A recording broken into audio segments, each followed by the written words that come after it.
শ্রীরামকৃষ্ণের অনুষ্ঠানে আপনাকে স্বাগত। বাকসিদ্ধ মাতৃসাধক রামকৃষ্ণের প্রোগ্রাম আপনাদের কাছে জ্যোতিষ সম্পর্কে জিজ্ঞাসা এবং বাস্তব জীবনের নানান রহস্যের পর্দাফাঁসের একটা অবলম্বন। আমি একদম পরিষ্কার বলছি, অবলম্বন। দেখুন, আজকে এমন অ্যাস্ট্রোলজির প্রোগ্রামে আলোচনা হয়নি এরকম তো বিষয় খুব কম আছে, কিন্তু আজকে এমন একটা বিষয় নিয়ে আমরা কেন আলোচনা করব না যে কারণের জন্য মানুষের জীবন, তার সম্পত্তি, তার সামাজিক অবস্থান সব নষ্ট হয়ে যায়। এবার আপনি বলবেন কি এমন ডিস্ট্রাকটিভ ইস্যু, কি এমন ধ্বংসাত্মক বিষয় যার জন্য সব কিছু শেষ হয়ে যেতে পারে মানুষের। ছোট্ট সেই শব্দটা ইংরেজিতে ইগো, বাংলায় তুলনামূলকভাবে একটু বড় সেই শব্দটা যার নাম অহংকার। এই ইগো আর অহংকার যদি আপনার মধ্যে তৈরি হয় তাহলে আপনার সমস্ত কিছু শেষ হয়ে যেতে পারে। এমনকি যে মানুষটি একটা বিরাট সিংহাসনে বসেছিল, সে যদি ইগো দেখাতে শুরু করে, আস্তে আস্তে তার জনসমর্থন কমতে কমতে কমতে কমতে একেবারে তলানিতে এসে থাকে, বিষয়ে কোনো সন্দেহ নেই। মানুষের সম্পত্তি, মানুষের ভালোবাসা, মানুষের প্রতি মানুষের স্নেহ সব কমে যেতে পারে শুধুমাত্র ইগো। এখন আজকের বিষয়টা আমরা এরকম রেখেছি যে এই যে ইগো তৈরি হয় কি করে, অহংকার তৈরি হচ্ছে কি করে, কাদের মধ্যে হয়, তার অ্যাস্ট্রোলজিক্যাল প্রতিকার কি কি, কতটা ক্ষতিকারক হতে পারে। মানে আমার কথা হচ্ছে যে একজন রিচ পিপল সে যদি গরিব হয়ে যায় তার মানসিকতার কি পরিবর্তন হয়, আবার একজন গরিব যদি হঠাৎ করে বড়লোক হয়ে যায় তাহলে কি তার মানসিকতার পরিবর্তন হয়। আসুন সেই বিষয়ে জানবো বাকসিদ্ধ মাতৃসাধক শ্রীরামকৃষ্ণের কাছ থেকে। স্বাগত জানাই অনুষ্ঠানে। নমস্কার, আমার সকল দর্শক বন্ধুদের প্রণাম জানাই এবং আমার আরাধ্য দেবী তারামাকে প্রণাম জানিয়ে, আমার জন্মদাত্রী পিতা মাতা এবং গুরুদেবকে প্রণাম জানিয়ে এবং আমার থেকে বয়সে কনিষ্ঠ সকল ভাই বোনেদের আমার ভালোবাসা এবং শুভেচ্ছা জানিয়ে আজকের অনুষ্ঠান শুরু করছি। দেখুন, এই যে জ্যোতিষ এবং উপকার, এই দুটো শব্দ জ্যোতিষ শাস্ত্রের মধ্যে জড়িত আছে। সেবা, একজন মানুষ যখন তার বিদ্যা বুদ্ধি অ্যাপ্লাই করার পরে সে কর্মক্ষেত্রে বা জীবনে এগোতে পারছে না, তখন সে কিন্তু একজন জ্যোতিষীর আশ্রয় নেয়। একজন জ্যোতিষী একজন মানুষের ফ্রেন্ড, ফিলোসফার অ্যান্ড গাইড। আমি এই অনুষ্ঠানে, যে কোনো অনুষ্ঠানে আমি আপনাদের জ্যোতিষশাস্ত্রের ক্লাস করাই না। রাহু, কেতু, মঙ্গল, বুধ কিচ্ছু বোঝাই না। বিশেষত যেটা ব্যাপার হচ্ছে যে মানুষের মধ্যে আজকে যে বিষয়টা অহংকার, এই অহংকারের কারণ কি? কিছু কিছু মানুষের ক্ষেত্রে অহংকার দেখা যায় যারা শুক্রের দশায় জন্মগ্রহণ করেছে, কিংবা দেখা যাচ্ছে জন্ম ছকে বৃহস্পতি রাহু একই অবস্থানে আছে, মঙ্গল একাদশে আছে, মঙ্গল লগ্নে আছে, মঙ্গল দ্বাদশে আছে, মঙ্গল অষ্টমে সপ্তমে বসে আছে। এই সব জাতক জাতিকাদের, বিশেষত যে তারা যে কোনো রাশি, যে কোনো নক্ষত্র, যে কোনো লগ্নের হতে পারে, বিশেষত জন্ম ছকে যদি আমরা দেখতে পাই লগ্ন সপ্তম, অষ্টম, একাদশ, দ্বাদশ মঙ্গল এবং বৃহস্পতি যদি দেখা যাচ্ছে রাহু যুক্ত হয়ে আছে, কিন্তু বৃহস্পতি রাহুর সঙ্গে আছে, অপোজিটে কেতু বসে আছে, এই অবস্থানে যদি থাকে কোনো জাতক জাতিকা, তাইলে কিন্তু সেই জাতক জাতিকার মধ্যে অল্পেতে অহংকার খুব বেশি হয়ে যায়। বিশেষত যারা শনির দশায় জন্মগ্রহণ করেন তাদের কিন্তু হয় না।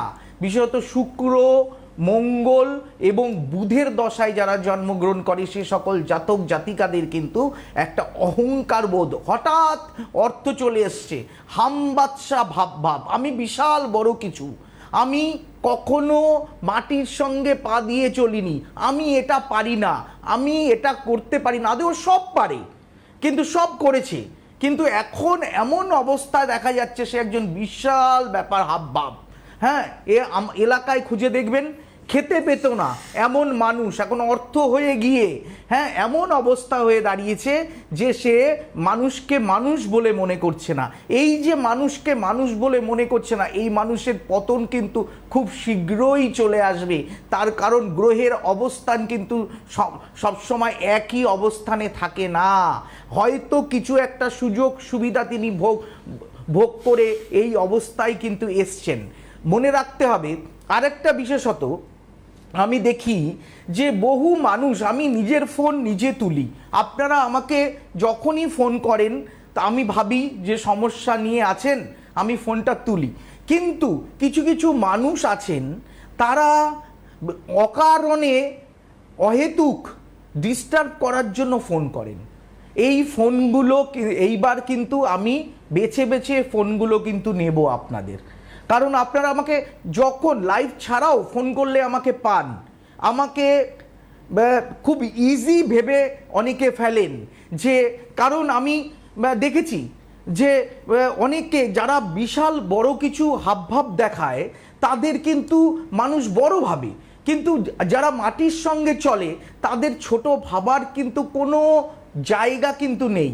আমি কিন্তু যেহেতু ফোনটা তুলি, আমি অ্যাসিস্ট্যান্ট রেখে ফোন ধরি না, কারণ আমি বুঝি যে আপনার বিপদটা কি আছে সেটা আমি উপলব্ধি করতে পারবো। এই কারণে বহু মানুষের কিন্তু আমি এমনকি প্রাণ সংশয় থেকে আমি কিন্তু রক্ষা করেছি। মানুষ অনেকে অনেক ভুল সিদ্ধান্ত নিতে গেছে আমার সঙ্গে কথা বলে। আমি একটা কথা বলে রাখি, আমার একটা পরামর্শ আপনার জীবনটা বদলে দিতে পারে, আপনার জীবনটা বদলে দিতে পারে আমার একটা পরামর্শ। এই জন্য আমি ফোনগুলো রিসিভ করি। এই সুযোগটা কিন্তু কাজে লাগিয়ে আপনারা আমাকে কিন্তু ডিস্টার্ব করবেন না বিনা কারণে। আর বুকিং সবসময় আগে থেকে করবেন, আসার চেষ্টা করবেন। আমি নিজ গৃহে নিজের বাড়িতে দেখি, তারাপীঠেও আমার নিজের বাড়িতে বসে দেখি এবং আমি নিজে কাজ করি। এবং আরেকটা গ্যারান্টি আমি সবসময় দিই সকলকে, আমি তো আপনার জন্য চেষ্টা করছি, আমি ভগবান তো নই, আমি একজন মানুষ। আমি আপনাকে গ্যারান্টি দিয়ে দেবো এই কাজটা করে দেবো, আমি একদম হয়ে যাবে, আপনি চিন্তা করবেন না, এই কথা কখনো আমি কিন্তু বলি না। আমার বক্তব্য হচ্ছে, আপনি যদি আমার কাছে কাজে অসন্তুষ্ট হন, আপনি আমার থেকে অর্থ কিন্তু ফেরত পাবেন। এইটা না যে আমি আপনাকে ভগবান হয়ে বলে দিলাম নিশ্চয়ই আপনার প্রবলেম আমি সলভ করে দেবো, এটা কখনো হয় না। কারণ পূর্বজন্মের প্রারব্ধ থেকে আমরা এই গ্রহ সন্নিবেশে আমরা কিন্তু নিয়ে জন্মাই। এই যে জন্মগ্রহণ করেছি এই গ্রহ সন্নিবেশে আমাদের মানসিকতা, আমাদের ইচ্ছা শক্তি, আমাদের কর্মক্ষমতা প্রত্যেকটা কিন্তু নির্ভর করে এই গ্রহের উপরে। আচ্ছা, মনে হচ্ছে কেউ লাইনে আছেন, দেখে নিচ্ছি কে আছেন। কে আছেন ফোনে? হ্যালো। হ্যাঁ, আমি ভারতী মাইতি বলছি। কোথা থেকে বলছেন? বেহালা। হ্যাঁ, বেহালা থেকে বলছি। বেহালা থেকে। কার সম্পর্কে জানবেন? আমার ছেলের সম্পর্কে জানতে। আচ্ছা, বেশ। রামকৃষ্ণের অনুষ্ঠান দেখা হয়? রামকৃষ্ণ শাস্ত্রী প্রোগ্রাম? হ্যাঁ, ওনার প্রোগ্রামটা দেখি। আচ্ছা, রাইট। বলুন আপনার ছেলের জন্ম তারিখ বলুন।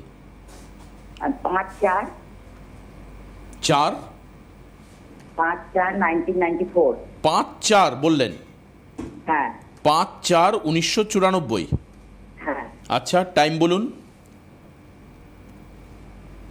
টাইমটা বলুন। সকাল 7:22। সকাল 7:22। হ্যাঁ। আচ্ছা, জন্মস্থান বলুন। কলকাতা? কলকাতা। হ্যাঁ ঠিক আছে, ওয়েট করুন। সকাল 7:22, তাই তো? হ্যাঁ হ্যাঁ।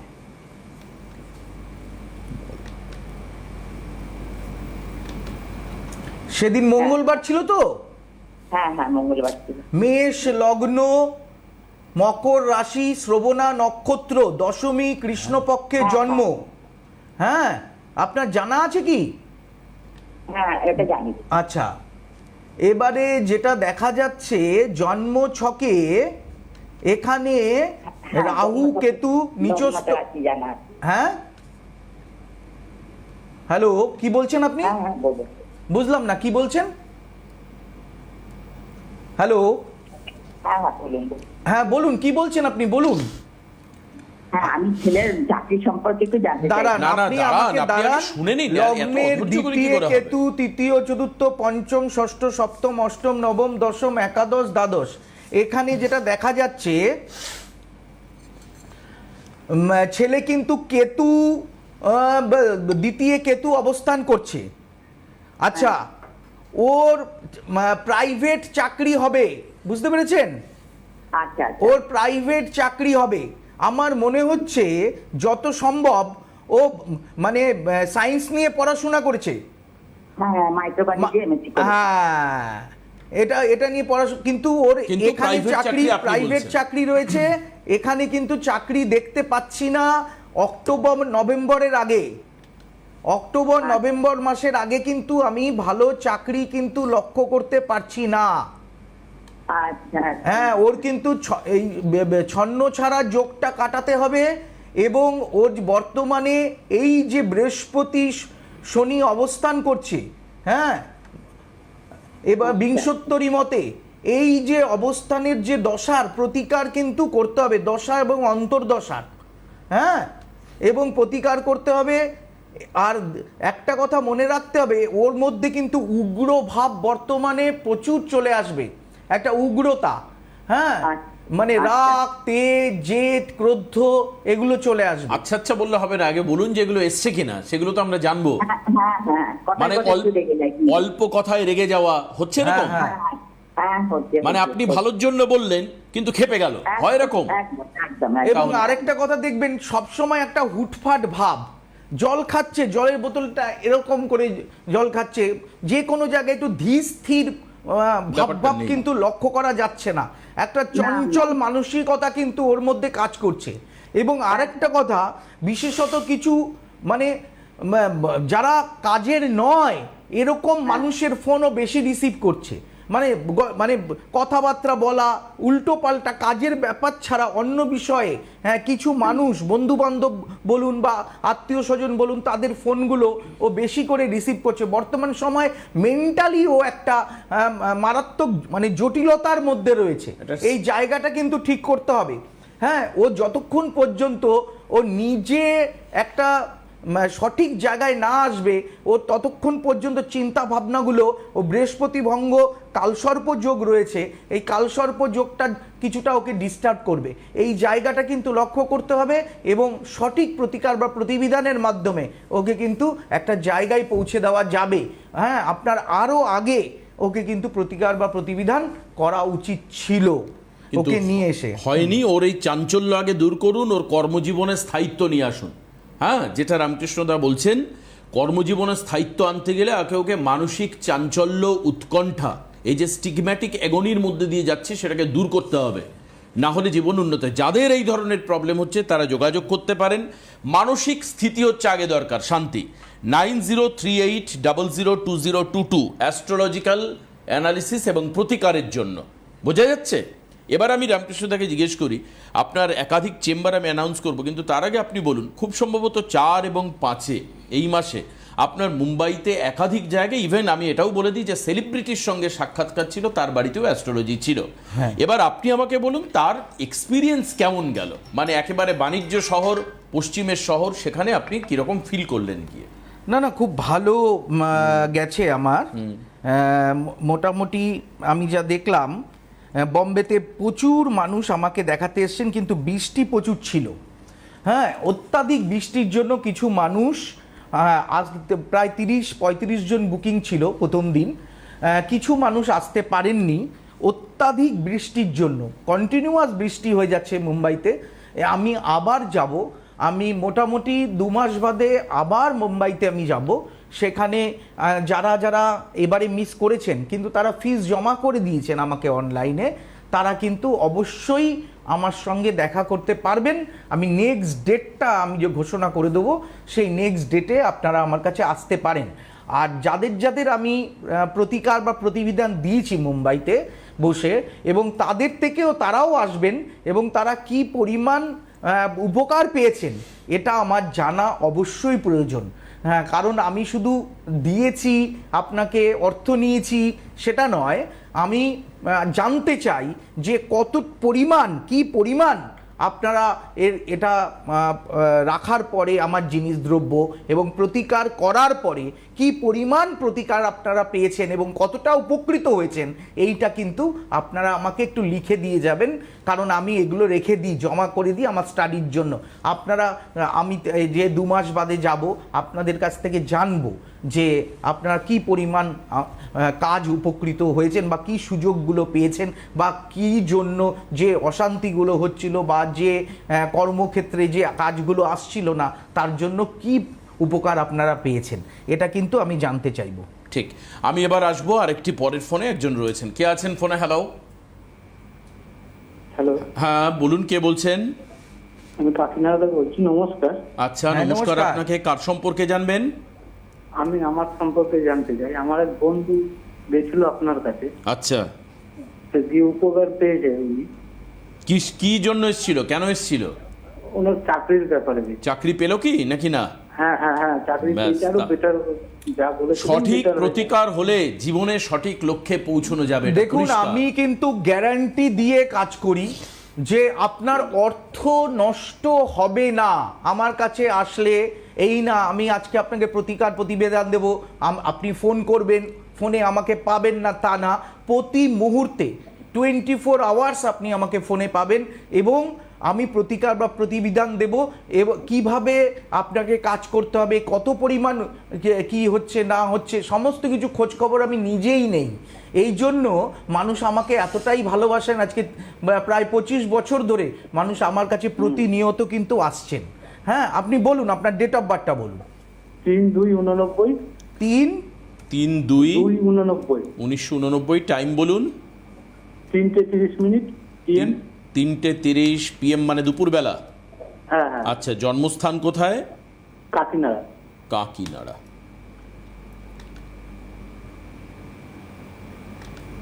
সেদিন শুক্রবার ছিল তো? Hello hello. সেদিন শুক্রবার ছিল তো? হ্যাঁ হ্যাঁ। আচ্ছা, মিথুন লগ্ন, ধনু রাশি, মূলা নক্ষত্র, দ্বাদশী কৃষ্ণপক্ষে জন্ম, গণ হচ্ছে দেবাড়ি গণ। আচ্ছা। এখানে আমি দেখতে পাচ্ছি হরোস্কোপে যেটা দেখা যাচ্ছে, আচ্ছা মঙ্গল স্বক্ষেত্রে আছে, লগ্নের একাদশে মঙ্গল। আপনি কিন্তু আমি যেটা বুঝতে পারছি যে পড়াশোনা কিন্তু অত্যাধিক হয়নি, মোটামুটি মাধ্যমিক অবধি পড়াশোনা আপনার হয়েছে, তাই তো? হ্যাঁ হ্যাঁ হ্যাঁ হ্যাঁ। মাধ্যমিক অবধি পড়াশোনা হয়েছে। শনি কেতু একটা বীজযোগ তৈরি করেছে, এদিকে একাদশে মঙ্গল। আপনি প্রশাসনিক বিভাগে বা পুলিশে চাকরির চেষ্টা করেছেন? না না, আমি ওটা হয়নি, যেহেতু পড়াশোনাটা বেশি নেই বলে আমি করিনি। আপনি সেলসে কাজ করতে পারেন, যে কোনো কোম্পানির আপনি প্রাইভেটে বা সেলসে কাজ কিন্তু আপনার করার কিন্তু একটা মানসিকতা বা সাহসিকতা কিন্তু রয়েছে। সেলসে কাজ করেছেন কখনো? হ্যাঁ হ্যাঁ করেছি। ওইটা কাজটা এখন আমার বর্তমানে চলে গেছে। কিন্তু সেইটাই প্রবলেম। আপনার কিন্তু ইচ্ছে ছিল বা করার চেষ্টাও করেছেন কিন্তু হয়নি। হ্যাঁ না, কিন্তু হয়নি, কেন হয়নি সেটাই হচ্ছে জানা দরকার। আপনার হরোস্কোপে কিন্তু ব্যবসা সেরকম হওয়ার সম্ভাবনা নেই, বুঝতে পেরেছেন? আপনাকে কিন্তু কাজ খুঁজতে হবে, আপনার ব্যবসা হওয়ার সেরকম সম্ভাবনা নেই। তবে ছোটোখাটো কিছু কাজ আপনি করতে পারেন, প্রাইভেট কোম্পানিতে কিছু জব আপনি খুঁজতে পারেন। তবে জুন মাসের দিকে, হ্যাঁ আপনার কিন্তু সামনের বছর জুন মাসের দিকে আপনার কিন্তু ভালো সময় আসছে। মানে এই বছরটা আপনার জন্য একটু কঠিন যাবে, অর্থ সংকট যাবে, বাড়িতে অসুস্থতা, এরকম অর্থক্ষয়, তারপরে নানা রকম মানুষের ভুল বোঝাবুঝি, কেউ কাউকে কিছু বলবেন সে ভুলভাবে নেবে, হ্যাঁ কারোর জন্য কিছু করবেন আপনাকে একটা অপবাদ দেবে, এরকম সময় কিন্তু এই বছরটা পুরো জুন মাস অবধি চলবে। আপনি কিন্তু একটু সতর্ক থাকবেন, আর পারলে আপনি ছোটোখাটো কোনো একটা জবের মধ্যে আপনি ঢুকে যান। হ্যাঁ, যে কোনো ছোটোখাটো একটা জবের মধ্যে আপনি ঢুকে যান, আশা করি মনে হয় আপনার ভালো হবে। হ্যাঁ, আপনি কি চেষ্টা করছেন কোথাও? দেখুন এই যে সিকিউরিটি গার্ডের রয়েছে, কিংবা অন্যান্য নানা রকম গার্ড সংক্রান্ত ব্যাপারে, যেহেতু একটা কাজ এসেছে, কথাবার্তা হচ্ছে, ওটা ব্যাঙ্গালোরে, তো ওই সেলসম্যানেরই কাজ। কিসের কাজ? সেলসের? হ্যাঁ, সেলসের কাজ। করুন সেটা, মানে আপনি একটা কিছু দিয়ে শুরু করুন। হ্যাঁ, শ্রী রামকৃষ্ণ সেটা বলছেন, আপনি শুরু করুন। থেমে থাকলে হ্যাঁ, থেমেই কারণ যাবে। আপনার যেভাবে অর্থ খরচ হচ্ছে আর বাড়িতে অর্থনৈতিক সংকট হচ্ছে, আপনি এখন কিছু একটা করুন। হ্যাঁ, এবং তার যোগ আছে আর আপনাদের। আর প্রতিকার বা প্রতিবিধানের জন্য আমার সঙ্গে যোগাযোগ করবেন। হ্যাঁ, আমি আপনাকে এই মুহূর্তে ব্যবস্থা করে দেবো, আর আগামী দিন আপনার হাতে অর্থ আসলে আপনি আমাকে সেটা পেমেন্ট করে দেবেন। বাহ, আমি very good. এই মুহূর্তে আপনাকে অসাধারণ। কিন্তু সহযোগিতা করব। আপনার বাহ, হরোস্কোপে অসাধারণ, খুব অসাধারণ। কষ্টের This is the সময় humanity. চলছে, Humanity, খুব এই হচ্ছে। কষ্টের সময় চলছে। হ্যাঁ। আমি আপনাকে এই সময় সহযোগিতা করব দাদা বাহ, হিসেবে। অসাধারণ, হ্যাঁ, খুব আপনি ভালো। আসুন আমার কাছে, কোনো ফিজ আপনাকে দিতে হবে না এবং কোনো রকম Remedy অর্থ charge-ও দিতে হবে না। রেমেডির চার্জও আপনাকে দিতে হবে না। আমি হরোস্কোপে যা বাহ। দেখছি, খুব দারিদ্রতার সাথে আপনি লড়াই করছেন, আমি আপনার লড়াইয়ের সঙ্গী হলাম। আমি আপনাকে অবশ্যই প্রতিকার প্রতিবিধান দেব। আপনার সময় সুযোগ হলে আমাকে আপনি Payment অর্থ করে। দিয়ে যাবেন। আমি মনে করি আমার একটা পরামর্শ আপনার জীবনটা বদলে দিতে পারে। বাহ, ভেরি গুড। আসুন চেম্বারগুলো একবার জেনে নিই। এই ধরনের মানসিকতা, মানবিকতা আমরা দুটোই অ্যাপ্রিসিয়েট করি, এবং এই ধরনের মানুষ আছেন বলে এখনো পর্যন্ত সমাজে এম্বারেসিং, ডিসগাস্টিং ব্যালেন্স হয়নি। এটা তার একটা প্রপার ব্যালেন্স রয়েছে। 10 তারিখ হচ্ছে কালিয়াগঞ্জে চেম্বার রয়েছে শ্রীরামকৃষ্ণের, 12 তারিখ দমদম, 13 তারিখ হচ্ছে বাঘাযতীন উনি বসবেন, 14 তারিখে আপনি কালীঘাটে পাবেন রামকৃষ্ণকে, 15 তারিখে আপনি দমদমে পাবেন রামকৃষ্ণ শাস্ত্রীকে, 17 তারিখে আপনি শ্রীরামকৃষ্ণকে পাবেন তারাপীঠে, 18 তারিখেও তারাপীঠ উনি থাকবেন, ওখানে দেখাতে পারবেন। 19 তারিখে শ্রীরামকৃষ্ণ যাচ্ছেন কোচবিহারে, সেখানে দেখাতে পারেন। 20 তারিখে জলপাইগুড়ি থাকছেন, 21 তারিখ শিলিগুড়ি থাকছেন, 22 তারিখ আসানসোল থাকছেন, আর 23 তারিখ দুর্গাপুর দিয়ে এই যে চেম্বার স্কেডিউল এটা শেষ হচ্ছে। অনলাইনে আপনি সবসময় পাবেন শ্রীরামকৃষ্ণ শাস্ত্রীকে, অনলাইনে আপনি যোগাযোগ করে নিতে পারেন। যদি আপনি আমাদের রাজ্যের বাইরে থাকেন, সেখান থেকেও যোগাযোগ আর করা আমি যেতে একটা পারে। কথা বলতে চাই, যে কোনো বিপদে আপনি একটা ফোন আমাকে অবশ্যই করতে পারেন, সরাসরি আমার সঙ্গে কথা বলতে পারেন, একটা ছোট্ট পরামর্শ নিতে পারেন। যে কোনো বিপদে আপনার কাছে অর্থ থাকুক বা না থাকুক, আসার ক্ষমতা থাকুক বা না থাকুক, যদি আপনি মানে অত্যাধিক দারিদ্র সীমার নিচেও থাকেন, আমার থেকে একটা ছোট্ট পরামর্শ নিতে পারেন, যেটা আপনার জীবনটা বদলে দেবে। আমি সকলের উপকারের জন্য, আমি তারামার কৃপায়, তারামার আশীর্বাদে মানব কল্যাণে কাজ করি। আপনারা আমাকে ফোন করতে পারেন, অনুষ্ঠানের সময় ফোন করলে পাবেন না, কিংবা আমি যদি কোনো সময় পুজোয় ব্যস্ত থাকি তখন ফোনে পাবেন না। আগামীকাল অবশ্যই আপনারা গঙ্গারামপুর, বালুরঘাট, হ্যাঁ, যারা রায়গঞ্জ, হ্যাঁ, যারা ইসলামপুরে আছেন তারা অবশ্যই কালিয়াগঞ্জে আসবেন। আমি কালিয়াগঞ্জে কলেজ পাড়ায় আমি বসি অশোক সরকার মহাশয়ের বাড়িতে, ওখানে অবশ্যই আপনাদের সঙ্গে আমার দেখা হবে আগামীকাল কালিয়াগঞ্জে। কালিয়াগঞ্জ, রায়গঞ্জের মানুষ আপনারা অবশ্যই আসবেন। আমি এখানেই এটাই বলতে চাইছি, আমার একটা পরামর্শ আপনার জীবনটা বদলে দেবে। অসাধারণ। এরকম যদি মানুষ পাওয়া যায় যার একটা ছোট্ট পরামর্শ জীবন বদলে দিতে পারে, তাহলে নিশ্চিতভাবে মানুষ সেই অভিসারী হবেন। এটা স্বাভাবিক, এটা বাস্তব। আজকের এই অনুষ্ঠান এখানে শেষ করব। আপনারা ফেসবুক এবং ইউটিউবে সিটিভিএন দেখুন। রামকৃষ্ণের প্রোগ্রাম সার্চ করে দেখবেন, শ্রীরামকৃষ্ণ শাস্ত্রী সার্চ করলে আপনার অনুষ্ঠান পেয়ে যাবেন। আজকে এখানে শেষ করব, পরবর্তীতে রবিবারের অনুষ্ঠান রয়েছে, আবার দেখা হবে। অনেক ধন্যবাদ রামকৃষ্ণ দাকে, নমস্কার সবাইকে।